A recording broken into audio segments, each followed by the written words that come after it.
प्रेमाची गोष्ट या मालिकेच्या आजच्या भागामध्ये आपण पाहणार आहोत। माधवी पुरू समोर हात जोडून म्हणत असते की पुरू, तुझ्या पुढे तर मी हातच जोडले, हे स्थळ आणलंय का तू आपल्या मुक्तासाठी? आणि काय सांगत होता आम्हाला की मुलगा खूप चांगला आहे, हा मुलगा चांगला आहे का? आणि माधवीचं ते बोलणं ऐकून स्वाती खूप चिडते आणि ती तिचा हात बाजूला करत म्हणते की माझ्या भावाकडे हात दाखवायचा नाही, तुमच्या या पोरीचं काय? आणि स्वातीचं ते बोलणं ऐकून मंजिरी पुढे येते आणि ती स्वातीसोबत वाद घालायला सुरुवात करते। ती म्हणत असते की तुमच्या बापूंनीच आमच्या बाबांना फसवलं आहे, तुम्ही फक्त स्वतःच्या स्वार्थाचा विचार करता आणि मग त्यांच्यातील हे वाद वाढतच जातात। मयुरेशही पुरूला म्हणत असतो की बाबा मला माफ करा, पण मला आता खरंच खूप राग येत आहे, हे लोक तुम्हाला फसवण्याचा प्रयत्न करताय आणि तुम्ही सुद्धा त्यांचं बोलणं ऐकताय। यांनी मुद्दाम तुम्हाला निवडणुकीला उभं राहण्याचा आग्रह केला, त्यानंतर सेक्रेटरी पद दिलं आणि तुम्हाला खिशात घातलं। त्यावर माधवी म्हणते, हो हेच त्यांच्या मनात होतं म्हणून तर सागरने त्या क्लायंट समोर आपल्या मुक्ताला बायको म्हणून मिरवलं। तर मयुरेश बापूंवर आरोप करत म्हणत असतो की तुमचा खरा चेहरा आत्ता आमच्या समोर आला। आणि मयुरेशचा तो आरोप ऐकून लकी खूप चिडतो आणि तो सरळ मयुरेशच्या अंगावर धावून जात त्याची कॉलर पकडतो आणि म्हणतो की माझ्या पप्पांबद्दल काही बोलायचं नाही। तर मयुरेश त्याला दूर ढकलत म्हणतो की मला हात लावायचा नाही, मी काय तुझा नाक्यावरचा मित्र नाहीये, त्यामुळे माझ्यासोबत बोलताना नीट बोलायचं, अरेरावीची भाषा वापरायची नाही। तुम्ही कसे आहात ना ते मला चांगलंच माहिती आहे, त्यामुळे आमच्यापासून लांब राहायचं, नाहीतर मी त्या मिहिरची कशी अवस्था केली होती बघितलं ना, तशीच अवस्था मी तुझी सुद्धा करेल। आणि त्यावर लकी म्हणतो मग मी सुद्धा तुमचे खरे चेहरे सगळ्यांसमोर आणेल। त्यावर मयुरेश विचारतो की कोणते खरे चेहरे, उगाच खोटे आरोप करू नको। तर लकी म्हणतो मग विचारा तुमच्या सासूबाईंना दिवाळीच्या दिवशी माझ्या आईला स्टोरूममध्ये कोणी कोंडून ठेवलं होतं। आणि लकीचं ते बोलणं ऐकून सगळ्यांनाच धक्का बसतो। माधवी तर लगेच तेथून जाण्यासाठी निघते, मात्र इंद्रा तिला थांबवते आणि विचारते की काय ग, तूच मला त्या दिवशी स्टोरूममध्ये कोंडून ठेवलं होतं ना, जर मी त्या दिवशी मरले असते ना तर रोज रात्री भूत बनून तुझ्या घरात मासे घेऊन आले असते। तर स्वाती म्हणत असते की बघ सागर, मी तुला सांगत होते ना, याच बाईने आपल्या मम्मीला जिवे मारण्याचा प्रयत्न केला। तर मंजिरी माधवीला विचारत असते की आई हे सगळं काय आहे? त्यावर माधवी म्हणते की हो, मला माझी चूक मान्य आहे आणि त्यासाठी मी तुमची माफी मागायला सुद्धा आले होते। विश्वास बसत नसेल तर तुमच्या या मुलाला लकीला विचारा। आणि त्यामुळे इंद्रा लकीला विचारते की हे सगळं तुला माहिती होतं का? त्यावर लकी म्हणतो हो। त्यामुळे इंद्रा त्यालाच मारायला सुरुवात करते, मात्र लकी तिला शांत करत म्हणतो की आई, त्या दिवशी या काकू तुझी माफी मागायला आपल्या घरी येणार होत्या, मात्र मीच त्यांना सांगितलं की आईला बरं वाटत नाहीये, त्यामुळे तुम्ही लगेच घरी येऊ नका। त्या दिवशी सर्वजण खूप चिडले होते आणि त्यातच जरी आपल्या घरात आल्या असत्या तर अजून वाद वाढला असता, म्हणून मी त्यांना थांबवलं। माधवी म्हणते की बघा हा मुलगा किती खोटं बोलतोय। आणि त्यानंतर ती पुन्हा लकीसोबत आणि इंद्रासोबत वाद घालायला सुरुवात करते आणि त्या सगळ्यांचा गोंधळ अजूनच वाढतो। त्यामुळे पुरू मध्ये पडतो आणि त्या सगळ्यांना गप्प बसायला सांगतो। तो इंद्रासमोर हात जोडून तिला थोडा वेळ गप्प बसायला सांगतो आणि माधवीला म्हणतो की माधवी तू तरी समजून घे ना, मात्र माधवी काही ऐकून घ्यायलाच तयार नसते। आणि मग त्यानंतर तिच्यामधील आणि इंद्रामधील वाद अजूनच वाढतो। माधवी म्हणत असते की पुरू, या लोकांची आणि आपली बरोबरी होऊ शकत नाही। आणि त्यामुळे इंद्रा म्हणते की तुला काय वाटलं, तुम्ही वर्गातले हुशार विद्यार्थी आहात आणि आम्ही काही ढ विद्यार्थी आहोत का? आणि खरंच तुमची आणि आमची बरोबरी होऊ शकत नाही, कारण आमच्यासारखं खाणं पिणं माणुसकी पैसा तुम्हाला कधी मिळवताच येणार नाही। आणि त्यामुळे त्या दोघींचा हा वाद अजूनच वाढत जातो।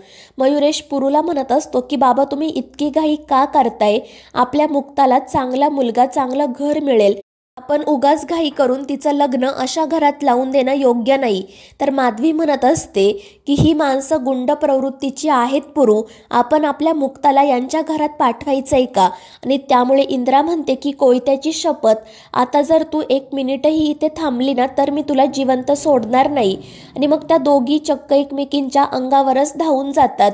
पुरू त्यांना थांबवण्याचा खूप प्रयत्न करत असतो, मात्र त्या कोणाचंही ऐकत नाहीत, त्यांच्यातील वाद वाढतच चाललेला असतो। इंद्रा आणि माधवी एकमेकींशी वाद घालत असतात तर लकी आणि मयुरेश एकमेकांची कॉलर पकडूनच उभे असतात. दुसरीकडे स्वाती आणि मंजिरी सुद्धा एकमेकींना वाटेल ते बोलत असतात आणि त्यामुळे शेवटी बापू मध्ये पडतात आणि मोठ्याने ओरडूनच त्या सगळ्यांना गप्प करतात. त्यामुळे घाबरून सर्वजण गप्प बसतात. तर बापू म्हणत असतात की हे सगळं काय चाललंय तुमचं? अशा छोट्या मोठ्या गोष्टींचा विचार करणं आता सोडून द्या आणि थोडा पुढचा विचार करा.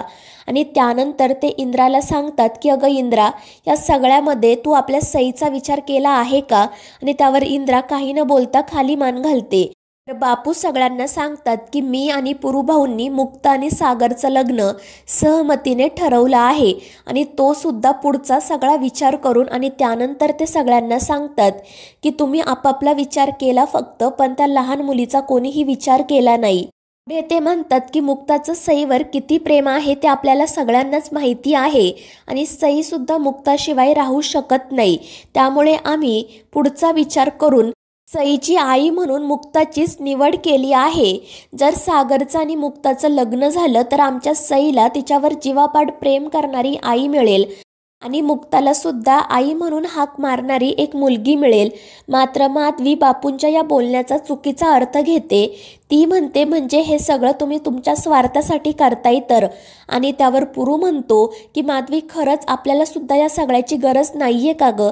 आणि त्यावर माधवी म्हणते की पुरू, हे काय बोलतोय तू? त्यावर पुरू म्हणतो की आजपर्यंत आपल्या मुक्ताला एवढे नकार का पचवावे लागले?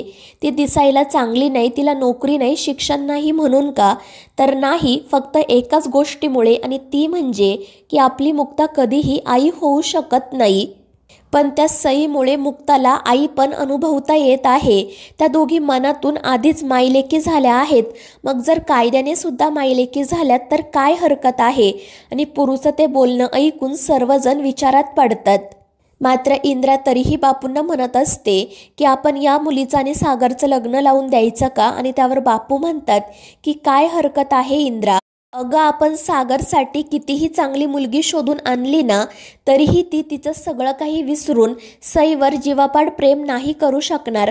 पण तेच प्रेम आणि तीच माया ही मुक्ता आपल्या सईवर करत आहे. आणि बापूंचं ते बोलणं इंद्राला सुद्धा पटतं. आणि त्यानंतर बापू म्हणतात की तुम्ही सर्वजण असे शांत राहा. आता ज्या दोघांना हा निर्णय घ्यायचा आहे ना त्यांना घेऊ द्या. आणि मग ते सागर मुक्ताला विचारतात की बोला पोरांनो, तुमचा काय निर्णय आहे? आणि त्यामुळे सागर आणि मुक्ता एकमेकांच्या समोर जातात. सागर रागातच मुक्ताला म्हणतो की काय म्हणाला होता तुम्ही की माझ्यासोबत जी मुलगी लग्न करेल तिचं आयुष्य उद्ध्वस्त होईल, मग आता तुम्ही स्वतःहून उद्ध्वस्त व्हायला कशाला आलाय? त्यावर मुक्ता म्हणते आणि तुम्ही काय म्हणाला होता की माझ्यासोबत लग्न करायला मुलांना कारणं सापडत नाहीयेत, मला सर्वजण नकारच देतील, मग तुम्ही इथे होकार द्यायला आलाय का? आणि त्या दोघांमधीलही वाद वाढतच जातो. आणि ते दोघेही बापू आणि पुरूंना सांगतात की आम्हाला हे लग्न मान्य नाहीये आणि रागातच तेथून निघून जातात. त्यांच्या पाठोपाठ त्यांच्या घरचे सुद्धा जातात.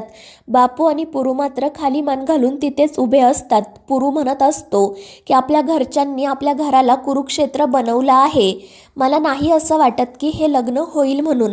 मात्र बापू म्हणतात की पुरू भाऊ, काही झालं तरी हे लग्न व्हायलाच हवं. आणि मग त्यानंतर रात्री बापू पुन्हा घरातल्यांना समजावतात की जर आपल्याला सई हवी असेल तर सागरचं आणि मुक्ताचं लग्न व्हायलाच हवं. कारण कोर्टामध्ये सईने सागर किंवा सावनीची निवड केली नव्हती तर मुक्ताची निवड केली होती. आणि ती मुलगी खरंच आपल्या सईला खूप जीव लावते. तर ती सागरसोबत लग्न करून या घरात आली तर सगळं काही चांगलं होईल. तर दुसरीकडे पुरू सुद्धा मुक्ताला तेच समजावण्याचा प्रयत्न करत असतो की तू एक मूल दत्तक घेणार होती, त्याला जीव लावणार होती ना, मग ज्या मुलीला तू आधीपासूनच जीव लावते तिला आपलंसं का नाही करत? आणि पुरूचा तो प्रश्न ऐकून मुक्ता विचारात पडते. तर दुसरीकडे बापू सागरला म्हणत असतात की जर तुझं तुझ्या मुलीवर खरंच प्रेम असेल आणि तुला ती तुझ्या जवळ हवी असेल तर तू या लग्नाला होकार देशील. तर मित्रांनो, या मालिकेच्या पुढील भागांमध्ये आपण पाहणार आहोत मुक्ता आणि सागर या लग्नासाठी होकार देतात. मात्र मुक्ता म्हणते की माझी एक अट आहे, लग्नाच्या आधी मिहिरने स्वतःला पोलिसांच्या स्वाधीन करायला हवं. मात्र सागर म्हणतो की एक नातं जोडण्यासाठी मी दुसरं नातं नाही तोडत, काही झालं तरी मिहिरला मी जेलमध्ये नाही जाऊ देणार. मात्र त्या दोघांचं हे बोलणं मिहिर ऐकतो. तर मित्रांनो, या मालिकेच्या पुढील भागांच्या अपडेटसाठी आपल्या चॅनेलला सबस्क्राईब करा.